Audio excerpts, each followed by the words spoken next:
Well, welcome to session 3. I think most of you probably know me from this morning, but I'm Eliza Bechtold from the University of Oxford, and we have 4 speakers. The first speaker is Dr. Gwenaëlle Beauvois. Sorry, I practiced that too, sorry. She's a researcher at the University of Helsinki. Oh, yes, the clicker. And holds a PhD in sociology. Over to you. Thank you so much. So, first of all, thank you for the organizer for this wonderful event, and it's nice to see such a full room, so very happy to be here. So now I try to click in the right direction. Yes. So in the last decade in Europe, we have witnessed a marked feminization of the far right. Of course, with the rise of female leaders, of course, Marine Le Pen, Meloni, Vaidapura in Finland, which is the context that I'm also studying. But not only the radical right gender gap that has been long observed in radical right voting has been narrowing and decreasing significantly, which means that women are voting more and more for the far right. And for instance, in France, we can see it as a very striking example. So the women voting for the far right parties increased from 20% in 2019 to 30% in 2024. So it's increasing all the time. And in parallel to that, we can also see the rise of what Sarah Faris is calling the femo-nationalism, that you probably are familiar with. So it's the instrumentalization of gender equality and feminist rhetoric in order to legitimize nationalist anti-immigration and especially anti-Muslim politics. And scholars in Europe and elsewhere have documented this shift towards female leadership and female-coded forms of far-right activism. In my paper, examine a specific case study, which is the far-right self-proclaimed feminist group. So far-right women who are calling themselves feminists, who are calling themselves actually the real feminists. So that's what I call the far-right feminist, which offer a very illustrative case of the feminization process of the far right. And I argue that it exemplifies the convergence of online hate speech, street-level mobilization, and structural alliances with violent far-right actors across the ecosystem, demonstrating how digital discourse can lead to real life harm. Yeah, and the main question that I'm trying to answer with these studies is that how do far-right feminist movement action demonstrate a tangible connection between online hate speech and offline mobilization, especially how do alliances with violent far-right actors and the organization of physical event translate a digital ideology into concrete action, thereby blurring the line between discourse and potential incitement. So just to say a few words about the methodology, I'm a researcher, so all the time I have to say something about that. If I'm able to change the slide, yes. So I'm basically using a multimodal digital ethnography. I'm not going to go into detail, but it's basically non-participant observation across different kind of platform, discourse and visual analysis, and cross-platform tracking of affective repertoires, iconography, and interactional norms. And also I've been systematically documenting the physical intervention, so infiltration during marches, performances, media appearances, and legal studies. But I won't be going so much into detail with all this practicality. So what do we mean with the far-right feminism? A little bit like the genealogy of this phenomena. So the right-wing far-right feminism is nothing new. Reactionary feminist movements have long existed. For instance, in the 70s, the Catholic women's movement or the US Stop Era campaign in the United States. And so the scholars are now analyzing this movement as early expression of conservative and reactionary feminism. So again, it's nothing new, but we of course are facing now contemporary reframing of this kind of feminism. So even if the phenomenon of far-right feminism is that we are referring to in this presentation is nothing new, as such, it is something that we could already see a few years ago. And if we take the context of France that I've been studying, the real turning point has been around 2012 with the rise of La Manif pour tous, which was a response to the Taubira law that was legalizing the same-sex marriage in France. And many scholars identify La Manif pour tous as a catalyst for this new wave of right-wing and far-right mobilization around gender, and especially mobilization organized by women and for women. So far-right feminism doesn't represent a significant and radical departure from existing paradigms, or whether there is a striking new visibility in the public debate and a striking mediatization of far-right feminism, especially in the context of France, but not only. It's something that we can see all over the world, and as far also as Argentina, for instance.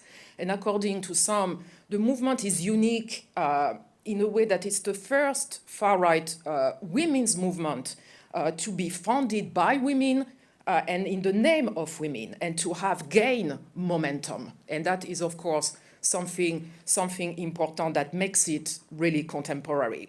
And it is distinctive for several reasons.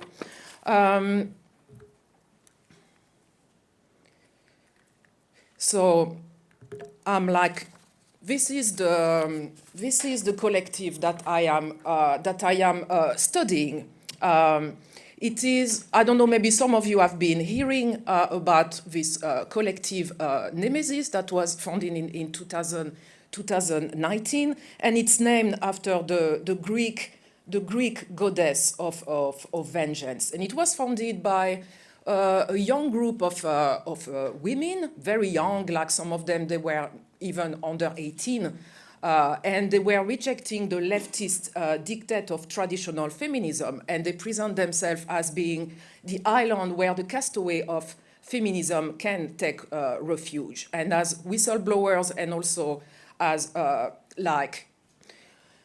organization for victims of gender-based violence. And their first goal is to denounce violence against women, but more specifically Western women,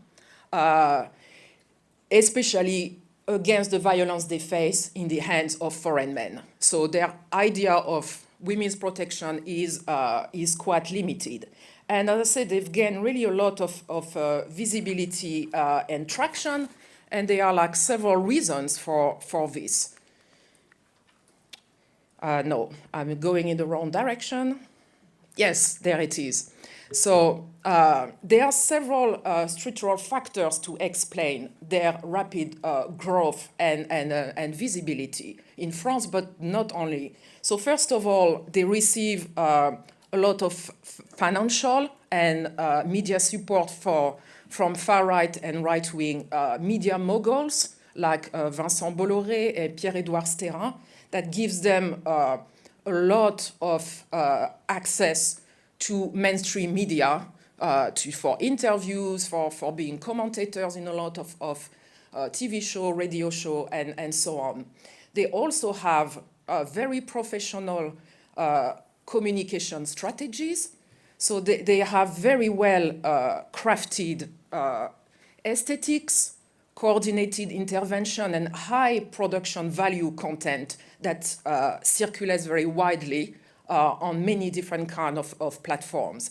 And they are also very media savvy in a way that they are very young, attractive, young women, very photogenic, and this increases, of course, their resonance in reactionary media, but also attracts a lot of attention in the mainstream media. And last, they also have been expanding transnationally. They have, for instance, opened branches in Switzerland, Belgium, Italy, and Spain, contributing to a pan-European sisterhood, as they call it.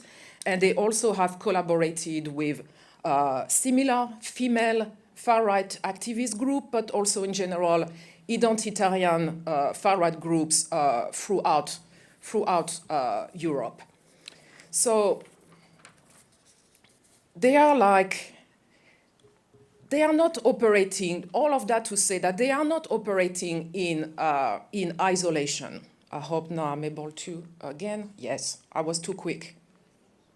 Yes, that they are very much embedded into the European far-right ecosystem. They don't operate in isolation. Its presence, its visibility, its influence are consistently enabled by the collaboration with other organizations within the far-right ecosystem. And it illustrates some kind of division of labor in the extremist mobilization. So for instance, they rely on different actors like Action Française with the far-right monarchist movement that serves as an ideological base. And they also collaborate with Cocarde Étudiante, with the far-right student association that is active in many campuses around France. And they are also counting on a neo-Nazi group like Zouave Paris and Division Martel for providing protection during their street action. And some of them are really well known for their physical violence, and some of them have been even carrying weapons during this action. So through these alliances, Nemesis becomes a gender gateway into broader extremist network. And Nemesis really shows the shift from online hate speech to offline harassment as well. So there has been many legal complaints for hate speech, harassment, and defamation against them. They've been going to court on many occasions already. It includes, for instance, charges filed by the Besançon mayor for racist incitement and defamation, cyber stalking campaign against an elderly activist who had to go into hiding because he received some death threat, also harassment of trans activists and left-wing student activists. And as we know, the research has consistently shown that online hate induces, yes, thank you, real-world fear and insecurity and psychological harm. And Nemesis uses the plausible deniability, saying that basically they don't overtly incite their followers to take actions against, but their rhetoric vilifies specific targets, creating what is called a gray zone incitement. And their influence exceeds their formal membership, operating through affective publics mobilized via outrage and identification. And just to then conclude, because I have like 1 minute left, so maybe I go to the last slide. Yeah, I had something about that, the fact that they perform victimhood, so are basically saying that we are the real victim. So they operate a moral inversion and this kind of moral binary, saying that we are the good and they are the evil. They are actually using this term. And they, of course, mobilize nationalist moral superiority. So just to really conclude, just a few points. So far-right feminism is not a marginal curiosity, but it's a strategic and professionalized mode of extremist mobilization. And it also, the hate speech serves as a mobilizing infrastructure, translating into physical confrontation at time and real life harassment. And it's a powerful combination of aesthetics, affects, and alliances with violent actors. So in sum, their activism shows how contemporary far-right movement weaponize feminism to fuel polarization, fear, and increasingly real-world violence. Thank you so much. All right. Thank you, Dr. de Beauvoir. So our next third paper in this session is Anti-Gender Coalitions and Populist Attacks on Sex Education in Belgium. And our speakers are Professor Katrien Jacobs, who's an associate professor in the School of Arts and Social Sciences at Monash University, Malaysia, and Kataleyan Levens. I forgot to ask you how to pronounce your last name correctly, but who is an aspiring PhD student. She obtained 2 master's degrees, one in conflict development and development studies and one in gender and diversity studies, both magna cum laude. So I will turn it over to you. Hi, welcome everyone to this talk on Belgium, on anti-gender coalitions and populist attacks on sex education in our little Belgium. Welcome to Belgium, everyone. We have a lot of anti-gender here as well, unfortunately. So we collaborated, Katelijne and myself, and we each carried out case studies about these anti-gender attacks online. And Katelijne focused more on EVRA's, the attacks on sex education, a specific program called EVRA's, and she will talk a little bit more about that.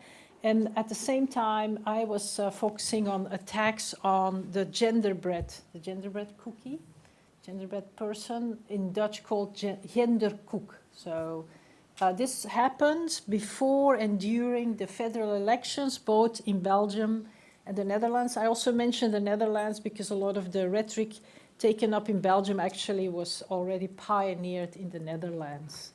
I also, think that, I'm also influenced by gender theory, and I think Judith Butler's book on anti-gender movements, Who's Afraid of Gender, I think that she has taken a strong stance in that book, and she also explains that gender has become a phantasm, an accelerated form of moralism, no longer a box to be ticked or an academic concept, but a phantasm that collects and escalates a multitude of modern panics. I think all the presentations so far have already shown that point.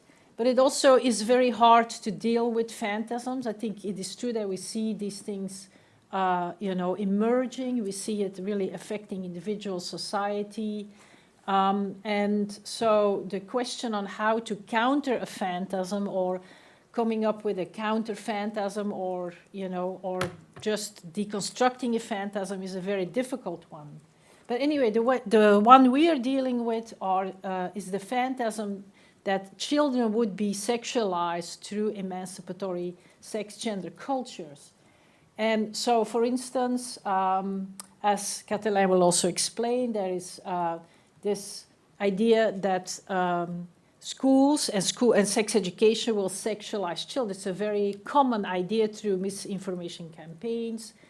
Also, sexual minorities, for instance, drag queens, will automatically sexualize children, and also the little genderbread cookie there, the genderbread, if students are taught by means of this educational advice, it will also sexualize them. I think this has become a very common phantasm, and I think it is also already very old, starting, for instance, in the 1990s, when the internet came about, and a lot of countries were arguing against any kind of sexually explicit media online because it would harm children. So this is partially very popular because it's a very old kind of fearful idea. And we saw it, definitely flourishing here in Belgium, both in French-speaking Belgium, in Brussels, and in Flanders during the last federal elections. So we studied that as online discourse coalitions. And that idea comes from a Dutch media theorist, Haeck, just the idea that several types of discourse can be easily shared amongst groups or individuals whose ideologies don't align at all. Yeah? So certain imagery, certain hate speech becomes very popular and can cross different ideological frontiers, so to speak. And I think gender and anti-gender is definitely doing that. So this is the idea by Martin Haeck. There is an illusion of oneness also, even though actors may have disparate ideological backgrounds. So I'm turning it now to Kathleen, who's going to explain the attack on Evras. So our first case study focuses on Evras. Evras stands for l'éducation à la vie relationnelle, affective et sexuelle, and it contains the rules about sexual education in Wallonia and parts of Brussels. Its main aim is to provide trustworthy information to children and to create a positive look on sexuality. And based on this, school directors are asked to take initiatives to organize like school hours, to work together with specialized centra, such as health promotion services. Earlier, it consisted of some loose guidelines, but starting from 2023-2024, it became a mandatory subject in school. So school directors had to organize at least one activity of 2 hours in the 6th grade of primary school and one activity of 2 hours in the 4th grade of high school. And this led to a lot of protest. As you can see, there are many groups that protested against Evras. It started with an open letter from a children's psychiatrist that was signed more than 7,400 times. And this also led to a lot of conspiracy theories. So the fear from sexual education was turned into a fear of sexualization for the children. For example, the idea that 5-year-olds would learn how to masturbate was a very heavily debated topic.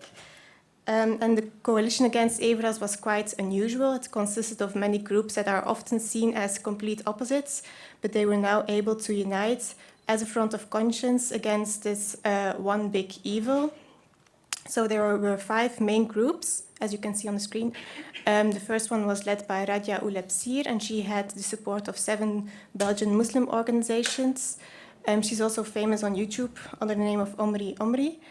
And a second group was led by Nicolas Lefebvre. He found Bon Sang Belgique, which translates as Common Sense Belgium. This was found during COVID times against COVID measures. And Nicolas invited Daniel de Wolf, who founded Zone Libre, which is also a group that was founded during COVID times and which aims to protect the Belgian constitution, as according to them, many COVID measures were unlawful. Civitas was also a big group, and that's a French Catholic movement. And the last main group was Sauvons nos enfants, which is an organization that is heavily inspired by QAnon, because as you can see, they translated one of the big campaigns of QAnon, Save Our Children. These groups are also supported by other people and organizations, such as the far-right political party Vlaams Belang.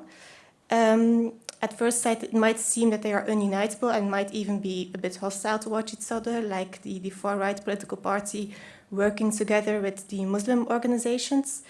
But as Haeck describes, they have reinforced these coherent storylines about sex and about gender, and they have become allies in one vision that the government should not get involved in the upbringing of children. It also helps that some of these groups were also resisting the COVID measures.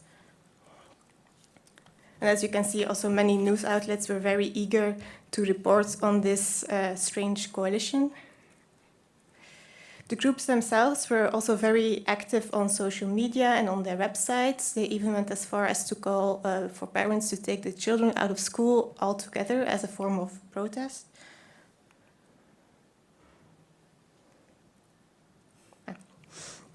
And important to know is that these groups are able to create an appearance of unity as if they are one big united front against sexual education. And they are held together by a common understanding of the nature of the problem, that the government should not get involved in bringing up your children. This also quickly escalated into conspiracy theories, as mentioned before, like 5-year-olds will learn how to masturbate and porn will be shown to 9-year-olds. And this is also something that rapper Ruf tweeted. He's a French rapper, and this also caused a lot of protest in France, which is a bit ironic because Evras has absolutely no influence on the French educational system. And all this online content relied on heavily emotive language, on visuals, and a lot of misinformation that caused these groups even to go further and further. They called for parents to wake up and to protect their children. But the irony is that in order to protect children, children were taken out of schools, and schools were even set on fire as a part of the protest. Okay, so at the same time, I was also doing a case study about the genderkoek, the revulsion, online revulsion against the genderbread person. And so this was actually, my case study was done about Flemish online media, and Catalan is more about French and Brussels, but we put it together to find what these campaigns actually would have in common. But again, it's based on this idea that the LGBTQIA community is taken over, becoming dominant, becoming dictatorial, and so this genderkoek would be rammed down the throats of their children. This was one of the sentiments that they were spreading. This is, of course, the argument we can find everywhere. As I said before, it came actually in this region of the EU, also from the Netherlands, from Geert Wilders, the Dutch far-righter, Geert Wilders, who's extremely popular in Flanders. And he already had given speeches also about genderkoek. And so in 2024, some of his rhetoric was taken over, and there was also what we saw also that the mainstream media were sort of also taking over these ideas. Yeah, so there were programs for youth who were first-time voters, and they could come to the studio and they could debate ideas and to make up their mind what they were going to vote for. And then so this anti-gender rhetoric was just one of the topics that the youth were, able to debate. And all this misinformation just circulated in these programs as well. As if those young people also would already know exactly a lot about gender ideology, and also about genderkoek. But to go back, can I play this video actually? I just also wanted to show this video from Geert Wilders because it illustrates very well the gender phantasm that I also mentioned. And it's a TikTok video this time, and so somebody actually turned it into this nice music video, one of the TikTok influencers. So I would like to show it, but I don't know if it's possible to... here we go. But I don't have sound, or what? Do we have sound, or...? No. Okay, then we're not going to get the full effect of this beautiful video. Because it's set on this very kind of menacing industrial music that the person who made the video did. Anyway, so it's this condensation of primal fears about gender, including, here we go. It's a condensation. It perfectly illustrates this idea that gender is a phantasm, the genderbread cookie, pansexuals. We are supposed to be against pansexuals, gender neutrals, like all this terminology, all this new terminology, but also Moroccans. So it throws in the Moroccans there as well somehow. So it's this is all gender. And so whole idea of genderkoek, of course, yes, I will quickly wrap it up. I just want to say that genderkoek also is very new in Belgium. It was introduced by another NGO, Savaria, in 2021 as a tool that could be used by organizations. They put it on a website and gave teachers or organizations an option to use this to explain things to children. It was all very new and very tentative and very well contextualized, what you could do with it, but the whole idea of it becoming misinformation is that everybody will need to know about this cookie, and also that this cookie would have this magical effect on children, like they would become sexualized to it, so they would start having weird, erotic, and pornographic fantasies. So we go to the conclusion now. Sorry, we know that we are out of time, so we'll have to do it very quick. 1 minute, okay? All right. Okay. Okay, so as these case studies show that the fear of sexualization is often turned into like conspiracy theories, and it's often packed together with other social fears, such as the fear from COVID vaccinations and others. All these anti-gender groups are very active on social media, on TikTok, on Instagram, also on YouTube. So it's very important to also take a look at the influence on the youth. Also, the influence of the Trump administration in the coming years is very important to keep in mind, because since the new inauguration, they have been targeting diversity, equity, inclusion programs, and they are also like finding new anti-gender tools, such. Show the last slide. We have a beautiful slide. Such as Teen Star, which aims to preach about sexual abstinence amongst teenagers. Recently, Teen Star Belgique was also found, so it's very important to keep in mind that they are also gaining more and more influence amongst young people here. So we think that overall we can conclude it's still very important to keep fighting for an inclusive sexual education. Yeah. Thank you. That's it. Thank you.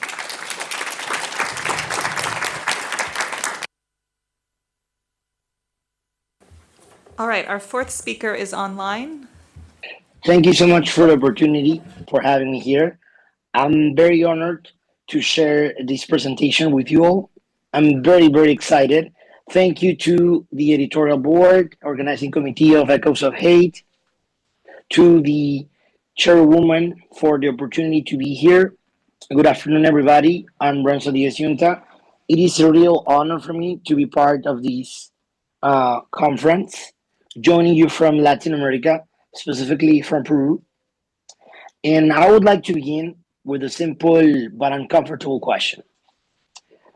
In this context that we live in right now globally, who protects democracy when the digital sphere, the digital space, becomes space of fear rather than debate?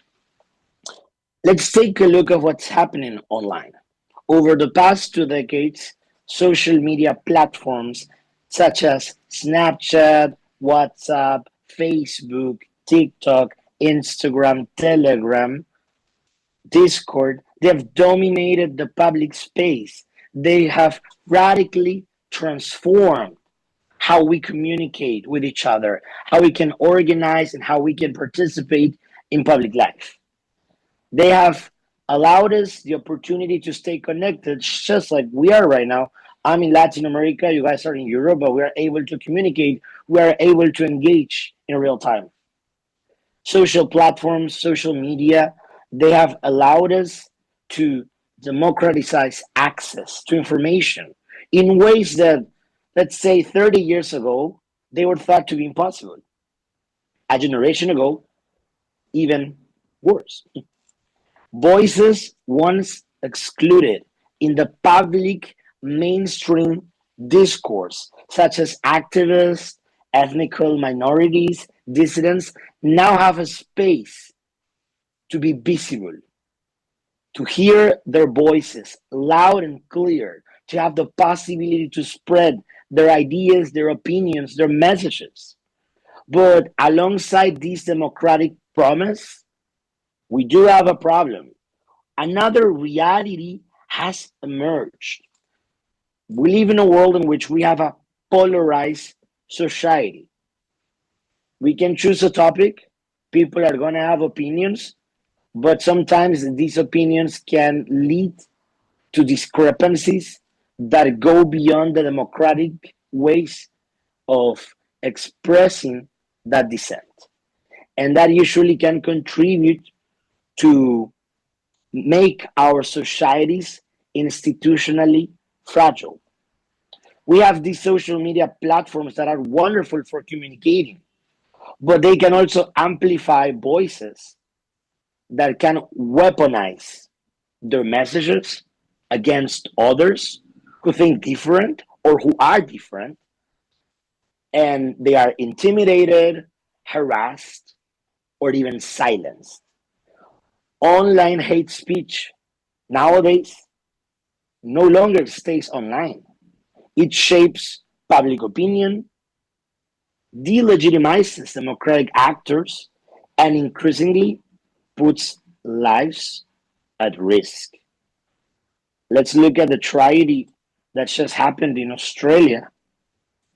Usually, those people are incentivized by other people online who spread hate, who spread lies, and eventually somebody takes that hate from online and decides to take it offline to the real world with serious and devastating consequences. Today, I want to talk to you about the case of Jenny Dodor at the Meta Oversight Board, because this case explores this real life tension between freedom of expression and digital violence. When we're talking about freedom of expression is not just another right that we have, it is also a pillar of democracy. Any political regime who considers itself as democratic has freedom of expression at its center. Without it, we don't have pluralism, we don't have accountability, we don't have dissident voices, we don't have participation from different sectors of public society, of the academia, of enterprises, of other political forces. We don't have a meaningful public debate. Courts across the globe, whether constitutional tribunals or courts, Supreme Courts, regional human rights courts, and international bodies, agree on something, that definitely freedom of expression is the oxygen of democracy. It is a very important right. But the European Court of Human Rights said in the landmark case Handicide v. United Kingdom that freedom of expression does not only protect the ideas that are favorably received, it also protects those ideas that might offend others, might shock or disturb. This principle is essential. Democracies must be open enough to tolerate discomfort. But this discomfort does not mean an empty blank check to attack people. Freedom of expression, as every other right, is not absolute. Across democratic systems, there is this shared understanding that you do have the right of freedom of expression, but it comes with responsibilities. You do not have the right to insult another person. You do not have the right to dehumanize or to incite exclusion against them. Hate speech precisely sits at this boundary. When an expression targets individuals or groups based on factors such as ethnicity, nationality, gender, age, political conviction or ideology, or the role that they have in a society, it undermines this fabric of society, their human dignity, their safety, even their ability to participate in public life. So it can even affect, it can even seize the democratic expression that we have as a society, because freedom of expression used wrongly, could become a tool of exclusion. And this is a criteria that is shared by many high courts across the globe, because even in systems with very strong protections for freedom of speech, such as United States, speech loses protection when it incites imminent violence. And this is not something that just lies in theory. We see it in practice. Social media has fundamentally altered the scale, the speed, and the impact of a message, of an expression, of a speech. Online platforms clearly are designed to reward emotional engagement with their algorithm, something that causes us anger or happiness or fear or outrage, that maybe pushes us to share it or to like it or to comment something about it, is a publication, a video, a picture that is going to appear to other people due to the algorithm. But combined with the anonymity factor, because other people might create profiles in social media not in accordance with their identity. They might create a fake profile, a fake account. And this evidently creates the ideal environment or conditions for harassment or for hate speech to spread rapidly and without accountability, because people are not necessarily responsible for what they say online, because they are not showing their identity, their names, their faces. They're hiding behind a mask. So what once required an organized structure now requires only a post, a share, or a coordinated campaign. For human rights defenders, for journalists, for activists, this has profound consequences. Online attacks are rarely isolated. They are usually coordinated, systematic, strategic, and their goal is not debate. It is silencing voices who express dissent. And in many contexts, like where I am from, the global south, digital harassment operates as a prelude to offline violence.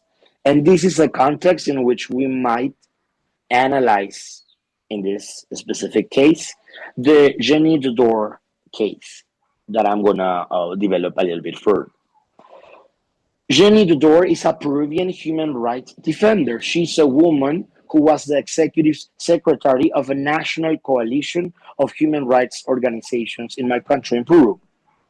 She became the target of a Facebook post where she was accused wrongly of being a criminal, a terrorist sympathizer, and someone who defended murderers. The language was clearly defamatory, it was offensive, aggressive, and it was clearly shaped, it was clearly designed to be hostile against her for being a human rights defender and clearly for being a woman as well. She was targeted by those two factors. And this post was not out of the blue. It's a post that was situated in a very difficult context in my country: political instability, growing hostility toward civic society organizations, coordinated attacks from radical extreme groups against feminists, journalists, and human rights defenders, those who were against the agenda that these groups promoted. And definitely, this contributed to an increasing democratic erosion in my country. So, Meta, which is the company, the holding behind Facebook, decided not to remove that content because they argued that it technically did not violate its bullying and harassment policies that they manage internally as a company. But this decision showed the whole world a broader problem in content moderation. Formalistic analysis cannot be divorced from context, from the specific reality of each country, of each territory. But the oversight board took a different approach when it analyzed the case, when it finally got the case to them. They decided to conduct a contextual analysis, and they did not only examine the words of the message, but the political environment, the pattern of harassment, the vulnerability of Jenny the door, which was the individual targeted, and the foreseeable offline consequences, because they were basically asking for her help, since they were calling her a terrorist sympathizer and a defender of criminals. They were trying to rally people against her, and they were even showing her address to everybody in the public, clearly inciting violent acts against her that could have either cost her her life or her family's life. And this recognition from the Meta Oversight Board is important because the Meta Oversight Board ordered that content to be removed. And they explicitly recognize that Jenny Dodor, the human rights defender, was at a heightened risk due to her role in our society. And this recognition is not symbolic. It has legal, ethical, and policy implications, of course, because human rights defenders, those who defend the rights of others, because of what they do, because of their role, they are exposed to more risks. More people who violate rights want to silence them, whether by force or by harassment. And that's why it's important to especially protect them due to the important role that they play in society. And this decision from the Meta Oversight Board, it's important. It's a landmark decision because it affirms that content moderation cannot be context blind. Context matters. And a speech that may be tolerable in one environment can definitely be dangerous in another. And also, it acknowledges that human rights defenders are at a heightened requirement of protection because they are targeted as part of a broader delegitimization of human rights institutions, and of democracy itself. And also, it is important, this decision, because the Meta Oversight Board basically decided that digital governance should not only be narrowly be imported from a US-centric criteria of a free speech doctrine. It should step up into global platforms as a more global, broader international standard of protection of human rights, because it is important to have stronger contextual evaluation frameworks, such as what the Meta Oversight Board ordered to the company. And there is faster escalation when human rights defenders are targeted. So it is important to have swift and effective answers. And it's important also for the personnel over there to have better training on the regional political dynamics, because they are specific to each region and to each country. They cannot look it with a lens of a United States reality, because it is different in Europe, it is different in Asia, it is different in Latin America, and it varies from country to country. And it is important to have an enhanced protection against coordinated harassment. So what the Meta Oversight Board did was recognize the fundamental truth. Platforms such as Facebook cannot be neutral intermediaries. They need to decisively and actively shape civic and democratic participation spaces. They just cannot be silent. And that also brings forward the topic of artificial intelligence. Because nowadays, these I think we're platforms, muted, social media, these but I companies, need to they tell rely you guys to heavily wrap up. on Okay. AI-driven and automated moderation systems. So there's not a person anymore who is manually doing that. It Apologies, is a my machine. apologies, Renzo, Yes. but we just need you to wrap up because everyone had about 15 minutes and you're over. Ooh. So if you wouldn't Oh, mind I'm just sorry. wrapping Okay. up. Thank you. Yes, definitely. 20 seconds. Thank you so much. Apologies for that. So they rely on AI-driven moderation systems, but these tools are not necessary to operate at scale. They're not sufficient. There needs to be keywords, patterns that they can detect, but AI cannot fully understand context, like political repression, historical persecution, gender-based violence, or other realities of human interaction. So automated moderation, and that's my conclusion, must never replace human analysis. And although freedom of expression is important and is a protected right, it's not a blank check to target others or to spread hate speech. Let's protect civic spaces in online platforms and the rights of others. Thank you so much for your time and for your attention. I appreciate it. Thank you. Thank you. Great. All right. So we have just about 20 minutes for questions. I'll take a few questions and then turn it over to the speakers, and then we'll do another round and we'll see how many rounds we can get through. So let's get started. Who has questions? Thank you for your great presentations. I have a question for Professor Beauvoir. You explained that far-right feminist movement received support from millionaires, media owners such as Bolloré or Sterrin. Could you explain the form this support takes and why major business leaders at the head of multinational promote identity-based anti-migrant narrative rather than globalization? Thank you. And then the third one, was there another one? Did I miss one? So you're the third one. Okay, great.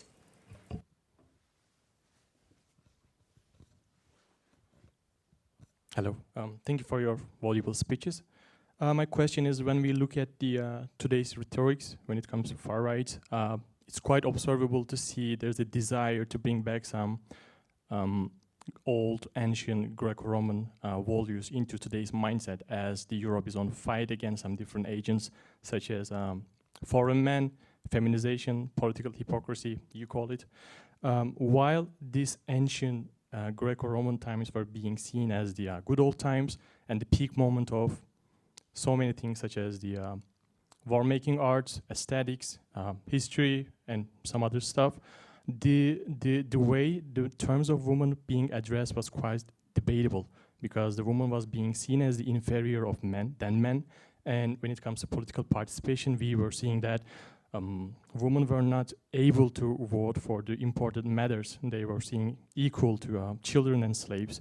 It was not common to see a woman voting for some important matters in the city of, in the agora of Greek cities. But today's, when we look at the, again, today's far-right feminism rhetorics, I thought you said something. Okay. Yep, why not? Today's far-right feminism put women into the political sphere by expecting them to act an action, take an action by organizing some protests, publishing or posting regular posts to influence policymakers or the ordinary citizens' behaviors or the way they're thinking. So how far-right feminism address and conceal that contradiction? Thank you for your answers. Okay, great. So the first question was direct. Oh, and that would be helpful, wouldn't it? Yes. Thank you. Thank you for your question. It was, yeah, you in the back. So yeah, I didn't really have time to develop on that. But the link between Bolloré and Sterrin quite clear. So first of all, we know, but we don't know the detail, that they have received funds and money, because they could not be that professionalized without any fund. And they are an association that doesn't receive any public fund. So of course there are no numbers, there is no proof, but it's quite clear that the money is coming from somewhere.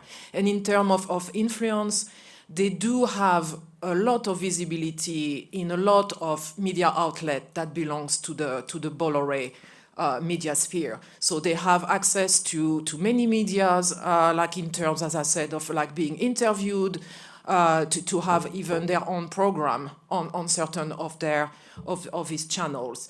And Sterrin, we know, maybe not everybody knows in the room, but he has really a strong, it's much more than just an ideological agenda. He actually has a vision of what France should be.